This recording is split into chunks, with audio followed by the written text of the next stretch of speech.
Joining me now is Democratic Congressman Adam Schiff of California. He was, of course, the lead prosecutor in Donald Trump's first impeachment trial. Congressman Schiff, it's great to see you. When you've lost Fox News, who do you have left? The fact is, the goings-on today seem like, is debacle the right word? I'm not sure. What in your mind happened today, and what road is this going down for Republicans? I think it was a complete debacle, and, and if you'll pardon the expression, it was an ass-backwards impeachment proceeding.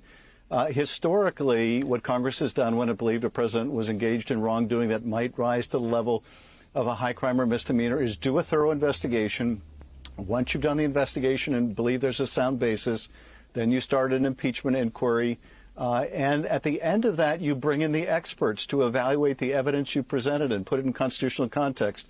Well, today, Republicans did it in exactly the opposite direction. They started with experts who had no evidence to evaluate.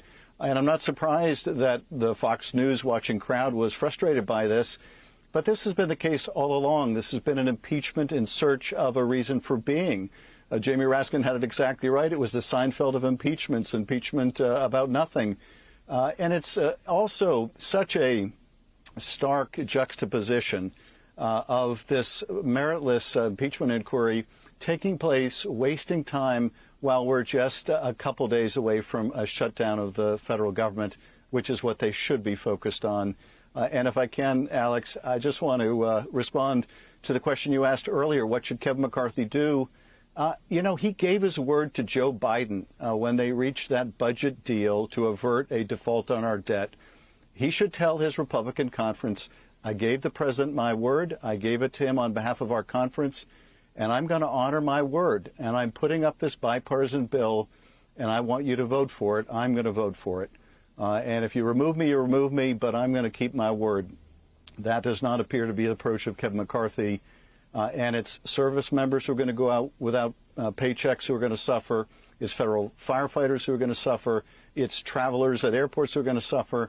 It's parents with kids in Head Start who are going to lose child care that are going to suffer because Kevin McCarthy won't keep his word, and neither will the Republican conference. Can I ask you, though, on that front, I mean, if Kevin McCarthy does what is, I think most people assume is the right thing here, which is to prevent a government shutdown, it almost certainly means he loses his speakership. What is the view on someone else holding the speaker's gavel from the point of view of the Democratic caucus? Is the devil you know, which is to say, pardon the expression, Kevin McCarthy, is that better than whoever Republicans come up with next for speaker? I mean, because keep in mind, you guys could also pursue a motion to vacate and get him out of the speaker's chair, but nobody's done that so far. I would rather have someone of their word, someone you could trust and make a deal with, someone whose word meant something or stood for something or believed in something than a speaker who has none of those qualities, because a speaker with none of those qualities, as we are seeing, can't govern. And so, I don't know that Speaker McCarthy would lose his speakership over doing the right thing. I know he's afraid of that. What he has going for him is they don't seem to have much of an alternative. After all, the rebels in their conference aren't really interested in governing. They're just interested in tearing down. But they don't have anyone else to step up to that position. So he may stay in that position. But frankly, I would choose, if it were up to me, but it's not, having a Republican speaker that's more effective, even though they'd be more effective because they could help govern and they could ideally work with us across the aisle to govern. In the Senate, a bipartisan proposal to keep the government funded got 77 votes to advance. They've been able to do it in the Senate. We should do it in the House. What is your expectation here about how what do the next 72 hours, 96 hours look like? The Republicans seem intent on continuing the impeachment inquiries. They've deemed the staff for those inquiries essential workers. And a deal is so far nowhere to be seen. So what should we expect happens in the halls of Congress? Well, first of all, there's nothing less essential than the people that are working on this bogus impeachment inquiry. But, where is this going to all end up? I think it's going to end up in a train wreck. In fact, I was talking to one of the Republicans on the little tram after votes, the first session of votes today. And I asked him, how does this end?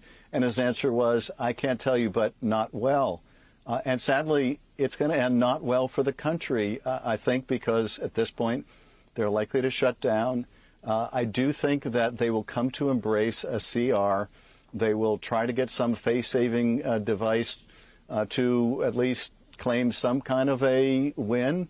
But it's the country that's going to lose, and it's only a question at this point probably of how long people are going to be suffering before the Republicans decide the pressure is too much and they need to put something forward that can pass in the House and Senate.